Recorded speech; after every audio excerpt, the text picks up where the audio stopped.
Mesdames, Messieurs, merci de nous regarder. Soyez les bienvenus dans ce journal. Les principaux titres.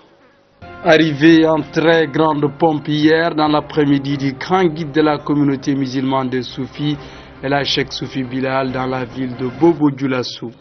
L'avenir de la MONUSCO, force onusienne, était hier au cœur des débats entre les membres du Conseil de sécurité.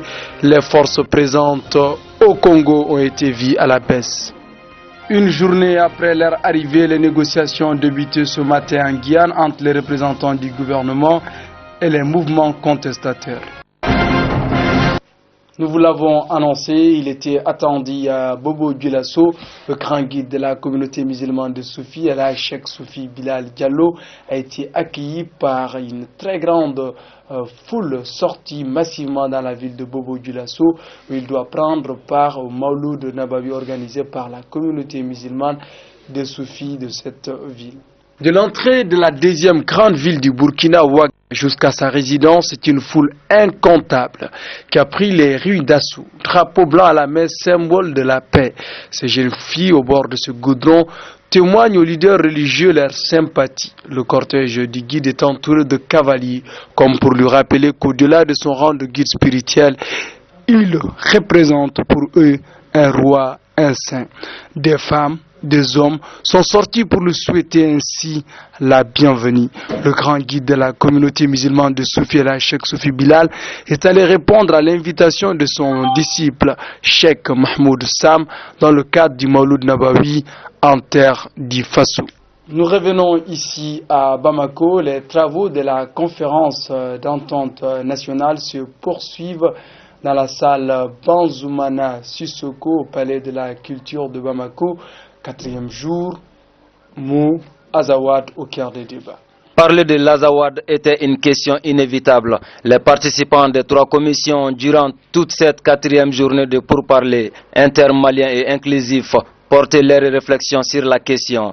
Pour un des rapporteurs, l'Azawad était mentionné par l'accord de paix, donc en parler était plus que normal. Les débatteurs soutiennent que puisque le Mali est reconnu dans son intégrité territoriale par toutes les parties, donc en parler revient à décanter positivement la question. Les acteurs ont également réaffirmé qu'aujourd'hui, il est plus que nécessaire que l'administration et l'armée malienne retournent à Kidal.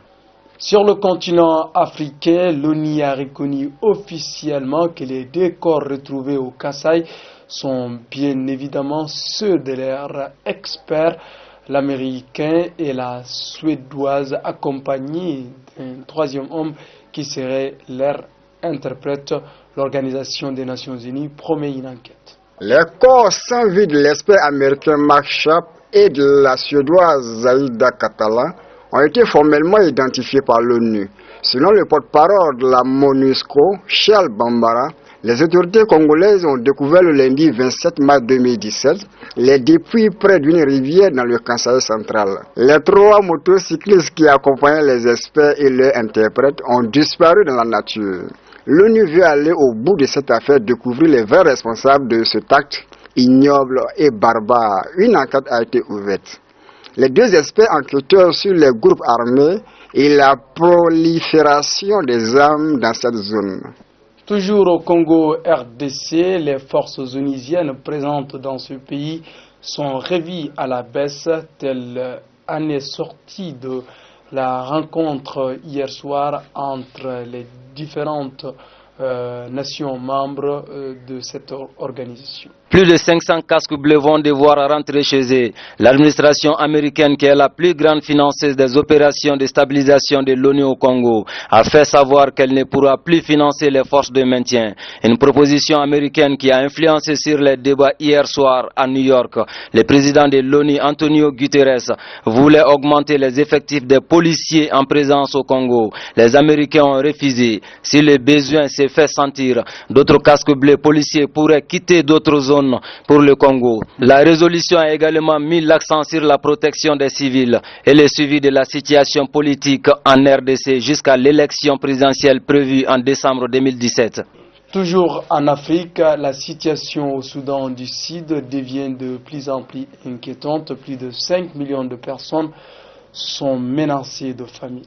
Les populations du Sud-Soudan souffrent énormément. En plus de la crise politique qui se vit plusieurs régions du pays, sont dans une sécheresse sans précédent. Les cultures détruites, l'eau est devenue rare. Ils sont aujourd'hui plus de 5 millions qui sont touchés par la famine. La semaine dernière, plusieurs ont fui pour aller se réfugier au Soudan du Nord. Les Nations Unies, qui ont lancé un cri d'appel aux personnes de bonne volonté, mènent depuis plusieurs jours des actions de largage de nourriture sur plusieurs zones affectées.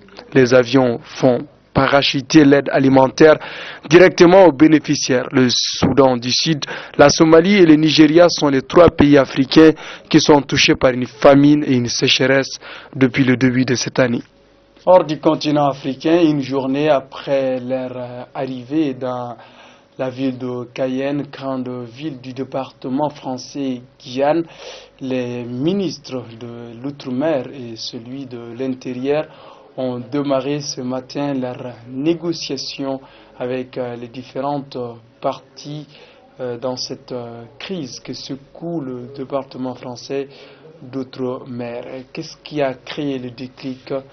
Réponse. La ministre de l'Outre-mer, Eric Braxt, a présenté les excuses du gouvernement français aux Guyanais. Une simple phrase, mais elle a permis aujourd'hui de réunir toutes les parties prenantes de la crise dans un dialogue qui se déroule jusqu'en ce moment. Les mouvements contestataires ont apprécié ce geste du gouvernement français, hautement symbolique, car les excuses d'État, surtout celles françaises, sont rares. Les différents groupes contestataires revendiquent une réforme générale de tous les secteurs en Guyane, tant la situation est difficile pour toutes. Les activités dans ce département sont bloquées. Aucun secteur ne marche depuis une semaine. Les ministres ne veulent pas quitter la Cayenne sans résoudre le problème. Mesdames, Messieurs, merci de nous avoir suivis. Un bonsoir à toute la population de Bobo-Dioulasso. Excellent